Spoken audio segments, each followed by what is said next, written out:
네, 매일 아침 우리가 지나치지 말아야 될 뉴스픽 시간입니다. 국민 사이가 되고 있는 한동인 기자 나왔습니다. 뉴스토마토 한동인 기자, 어서 오세요. 네, 안녕하세요. 그냥 입이 그냥 여기까지 걸렸어요. 이렇게 좋아요?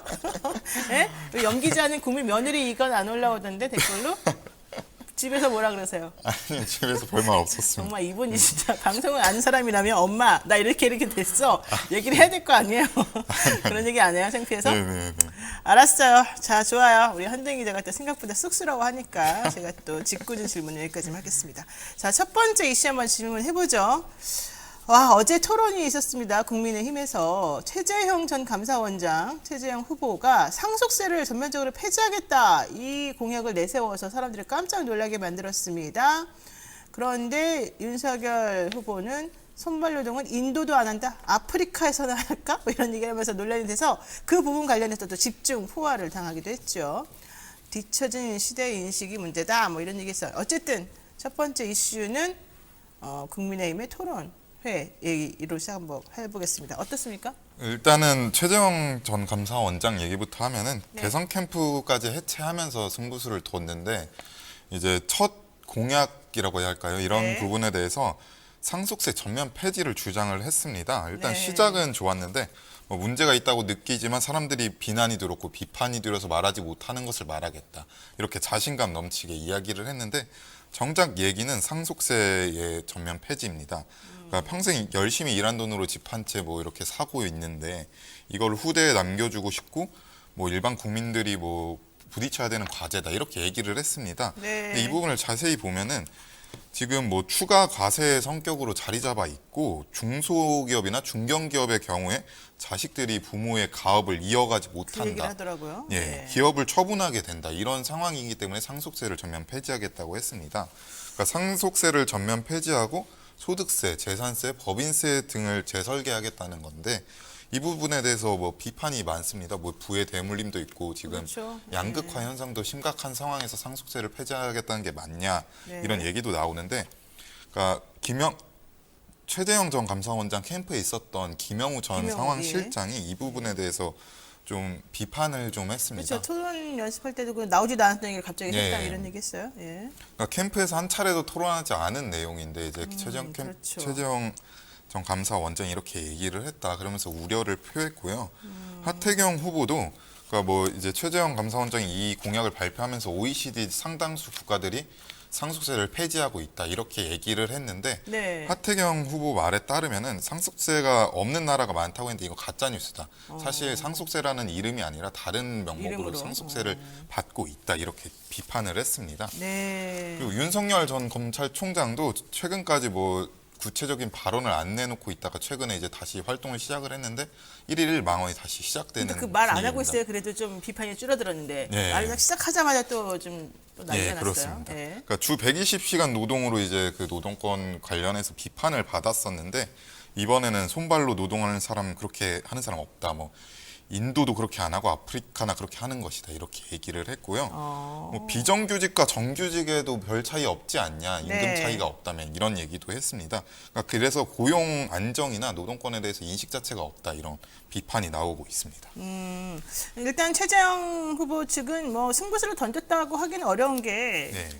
이 캠프가 해체된 게 여러 가지 사정이 있잖아요. 네, 후원금도 없고 내부적으로 좀 서로 갈등이 많이 쌓여서 막 터지기 일보 직전이었기 네. 때문에 후보가 결단 내릴 수밖에 없었다는 얘기고 상속세 폐지를 주장하는 건 좋은데 상속세 폐지가 필요한 이유에 대해서는 또 너무 기업의 측만 지금 편만 들고 있는 거 아니냐. 물론 네. 우리나라 상속세가 좀 다른 데보다 세긴 세죠. 그게 근데 이게 지금 이 말 하니까 갑자기 삼성의 상속세 너무 세다 이런 얘기랑 연결이 되니까 좀 설득력이 좀 떨어지는 게 아니었나 생각이 들어요. 그리고 윤석열 후보 측은 어제 홍준표 의원 측하고 서로 간에 TV 토론 끝난 다음에 유혈극이 벌어졌다 뭐 이런 얘기가 또 한번 나오지 않았습니까? 예, 그런 게 이제 기자들 사이에서 돌았는데 그 정도 사태로 심각한 건 아니라고 그러니까요. 하더라고요. 윤석열 후보 지지자들이 홍준표 후보를 습격해서 양재유 공보팀장이 큰 부상 입었다 이렇게 이제 찌라시가 돌았는데 예. 알고 봤더니 그 정도는 아니었고 예, 그냥 그 정도는 살짝 마찰이 있는 정도였다. 예, 근데 그렇습니다. 어쨌든 살짝도 별로 안 좋은 거잖아요. 왜 이런 일이 벌어진 거죠? 뭐 이제 후보들 간의 토론회를 하는 과정에서 이제 네. 서로 이렇게 부딪히는 경우가 많았습니다. 어제 뭐 이제 조국 전 장관 얘기도 그랬고 이제 고발 사주 얘기도 그렇고 홍준표 의원과 윤석열 전 검찰총장 측이 이렇게 붙는 경우가 많았었습니다. 그렇죠. 어제. 예. 그래도 뭐 어제 홍준표 의원이 승리한 셈인데 좀 봐주셨어야 되는 거 아닌가 생각이 들기도 해요. 어쨌든 이런 식의 지금 JP 희망 캠프에서 나온 메시지가 있었습니다. 제가 한번 읽어드릴게요. 많은 기자님들이 연락을 주셔서 단톡방에 남깁니다. 오늘 TV조선 토론회를 마치고 나오던 중에 타 후보의 극성 지지자분들 몇 분이, 이건 이제 윤석열 캠프 쪽의 지지자를 말하는 거예요. 홍 후보자에게 달려들어서 그분들을 막던 중 물리적 마찰이 있었습니다. 약간의 부상과 출혈은 있었지만, 그러니까 피를 흘렸나 봐요. 어쨌든 걱정하실 정도의 큰 부상은 아닙니다. 향후 후보자분들의 안전이 우려된 일이 없도록 배려가 있기를 다른 캠프에게 지금 부탁하는 말을 했고요. 저희 JP 희망 캠프도 오늘 같은 일이 발생하지 않도록 만전을 기하겠습니다. 이제 이런 메시지가 나왔습니다. 정말 대선 후보 가는 길이 험난합니다. 예. 좋습니다. 자, 두 번째. 이낙연 캠프 요즘에 사방팔방에서 지금 사실 얻어맞고 있는 삶이에요. 네거티브가 선 넘었다 이런 얘기도 하고, 또 하나는 왜 원팀으로 가는 길에 자꾸 포기하느냐. 1위 후보를 적으로 돌린 건 이해하는데 3위 후보까지 지금 공격하고 있는 거 아니냐, 이 얘기 나오죠? 예, 그렇습니다. 그러니까 이재명 후보 측이 이제 이낙연 후보 측을 향해서 넘지 말아야 될 선을 넘었다 이러면서 불만을 그렇죠. 표출을 했고요. 네. 추미애 후보도 어제 기자회견에서 이런 얘기를 했습니다. 네거티브와 무책임의 대명사가 민주당의 얼굴이 돼서는 안 된다.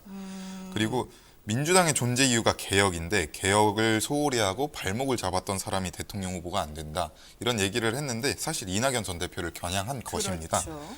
네, 그래서 그 전에 이제 TV 토론 과정에서 이낙연 후보가 이제 고발 사주 의혹에 대해서 네. 추미애 후보의 책임론이라고 할까요? 이런 부분을 겨냥을 했는데 추미애 후보는 민주당 경선장에서 윤석열의 논리로 상대 후보를 공격하고 있다. 이러면서 이낙연 후보를 비판을 했습니다. 네. 이재명 측도 이제 변호사비 대납 문제 그리고 대장동 의혹 사건과 관련해서 이제 이낙연 후보 측에서 MB, 그러니까 이명박 전 대통령의 감옥 간 것을 운운하면서 비판을 네. 했는데 이 부분이 선을 넘고 있다 이렇게 얘기를 하고 있습니다. 그러니까 네거티브를 중단하겠다고 했었는데 후보가 직접 네거티브를 하진 않지만 이제 캠프 안에서 네거티브를 하고 있기 때문에 뭐 1, 3위를 계속해서 견제를 하고 있어서 좀 비판이 많은 상황입니다. 그러니까 사실 저라면은 3위를 띄워주고 1위만 조금 끌어내려서 50%못 넘게 하고 2위는 어차피 지금 본인이 유리하니까 결선에 가는 방향을 택할 것 같은데 좀 이 이낙연 후보 측 캠프가 좀 급한 거 아닌가 이런 생각이 조금 들고요.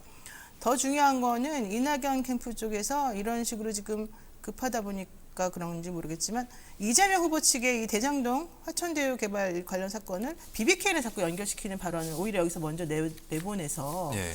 이게 지금 지지자들로부터 혹은 민주당의 지지층들로부터 좀 비난을 받고 있는 것 같아요. 예, 그렇습니다. 앞으로 어떻게 해결될지 좀 궁금합니다. 자, 그리고 세 번째 뉴스. 이것도 참 재밌습니다. 안철수 대표, 국민의당 안철수 대표가 세 번째로 대선 후보로 나가느냐 안 나가느냐. 사실 이게 좀 관심이 쏠리고 있는 상황인데 이제 김동연 전 경제부총리하고는 뭐 연대는 안 한다 이런 얘기 나왔습니다만은 결국 제3지대로 뭔가 좀 정리가 될 수도 있지 않나 이런 또 기대도 있더라고요. 이건 어떤가요? 어제 안 대표가 이제 기자간담회를 열었는데 추석 연휴 기간 동안에 뭐 당원과 국민들의 의견을 들어서 수렴하는 시간을 가질 계획이라고 밝혔습니다. 이게 네. 사실상 대선 출마를 염두에 둔 것 아니냐, 추석 이후에 출마 선언을 한 것 아니냐 이런 해석이 나오고 있고요. 네. 뭐 안철수가 할 수 있는 일이라면 어떤 일도 마다하지 않겠다고 약속드린 바 있다 이렇게도 얘기를 했습니다. 이제 문제는 국민의당 당원 당규인데 네. 1년 전에 당대표직을 사퇴해야 된다는 규정이 있습니다. 이 부분이 이제 3월이 내년 대선이기 때문에 이미 시간이 지났고 국민의당 자체에서 대선기획단 출범해서 이 부분을 수정을 할지 뭐 이런 부분에 대해서 논의를 하고 있고요. 네. 근데 이 부분에 대해서 안 대표는 그 언론이 잘못된 해석을 하고 있다는 얘기를 했습니다. 어떻게 잘못된 법률상 유권 해석을 해서 면밀히 세부 사항을 해석하는 과정을 거쳤다 이미. 이런 그러니까는 얘기를 당원 당규 했습니다. 위반되지 않는다 이런 예, 얘기예요? 그런 얘기인 것 같습니다. 그러니까는 안철수 대표는 사실은 서울시장 후보 나서면서 자기는 대선 안 나간다 이랬었잖아요. 예, 그렇습니다. 근데 이번엔 나간다 그러면 사실은 말을 좀 번복하는 게 될 텐데 어때요? 이런 거는 별로 얘기가 안 나왔나요? 이 부분은 뭐 계속 뭐 자기의 역할이 있다면 하겠다 이런 입장이라서 역할이 있다면 할 수밖에 없는 거 아니냐? 네. 그러면 어쨌든 제3지대에서 헤쳐 모여서 제3지대 사람들이 나를 지지해서 내가 대선 후보 나가고 싶다. 이게 요점이겠네요. 네, 뭐 국민들이 지지해서 국민들이 내보내는 뭐 이런 거 아닌가. 네, 우리 JJ님 안철수 아직 철수 못하고 있구나 이런 얘기 하셨는데 아직 6개월 남았으니까 한번 네. 좀 지켜보도록 하겠습니다. 네, 우리도 국민사위 한동희 기자 할 말 있으세요? 아니 없습니다. 다음 주 추석인데 인사 좀 하시죠 우리 시청자들이랑. 시청자분들 추석 잘 보내시기 바랍니다. 이렇게 재미없게 할 수가 있나요? 좋습니다. 한동희 기자 수고 많으셨습니다. 네, 감사합니다. 예, 지금 여러분께서는요 노영의 뉴스인사이다 함께하고 계십니다. 자, 오늘 댓글 제가 막 설명을 드렸는데 사실 그렇게 방송에 적합하지 않은 댓글들이 많아요. 뭐 예를 들면 이거 한번 해볼까요? 그래도 안 돼. 이거 하면 안 돼. 하지 말아요. 제가 못 읽어드리겠습니다. 자, 어쨌든 간에요. 저는 잠시 후 대담한 대담으로 돌아오겠습니다.